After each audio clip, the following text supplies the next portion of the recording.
Luke and Helena, sabbatical officers of St George's, and Ray's squeezed in as well, sabbatical officers of St George's Students' Union. Why are you here today, guys?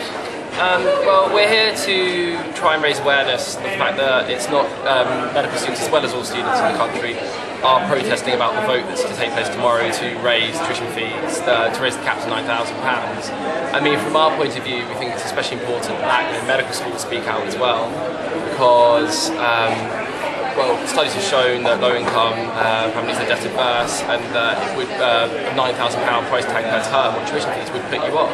Yeah. It's important for education in general, but if for any specialty, healthcare, for future healthcare professionals, it's important that the population of students reflects the general population of the country as a whole.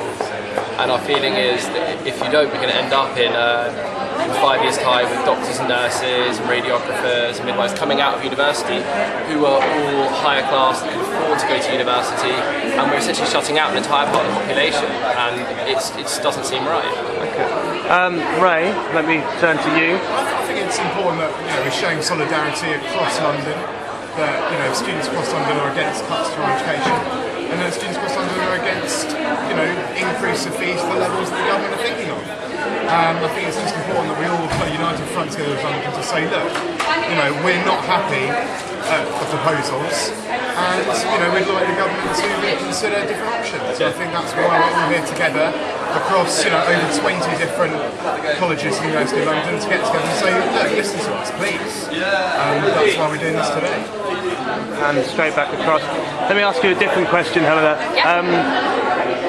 Medical degrees cost around £250,000. Yeah. A social science degree costs around £15,000. Do you really think £9,000 is too much to ask a medical student to pay? I think that's an important question. I think a lot of people are feeling that it might not be. We still get a lot of money deducted. It's still worth it. However, it may not be a medical degree that we're looking at. We're looking at other students doing other degrees. We're talking about people following dreams, doing what they want to do, studying what they want at university. They should be able to do that. I mean, that's an important point as well, actually. The argument that perhaps each degree should be charged the actual cost of teaching. I mean, well, firstly, I think the concept that the government should offload all of the cost of education onto the student, and it should divest itself of every responsibility to fund education, that itself is wrong. I also think it's a very rocky road to go down and say, well, perhaps each course should pay the cost of teaching it, because then essentially the expensive courses to teach, which inevitably are the skilled courses, the courses like medicine and law, ones that require a large amount of money to teach, are the ones that would then definitely be shutting out the lower class. And so that itself is essentially selecting jobs that education courses that would lead to higher income jobs, and saying, well, only rich people can do these because only they can afford to go. Okay. And the final question to you all is, so at the last, when fees were introduced, an increase in students was seen. When fees were increased to £3,000, an increase of students to universities was seen. What is the reason for supposing that there will be a decrease in the number of students going to university if fees are raised to £9,000? I think it's just the sheer size of the jump. I mean, going from 3,000 to 9,000, that's an incredible jump.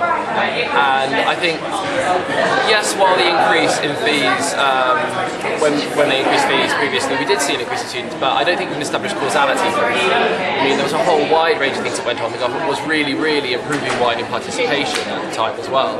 We were increasing university places, but the situation we're in now is that we are essentially saying, and this is the ludicrous thing, that the universities that are proving that they've got a widening participation programme are the ones that are allowed to charge the most.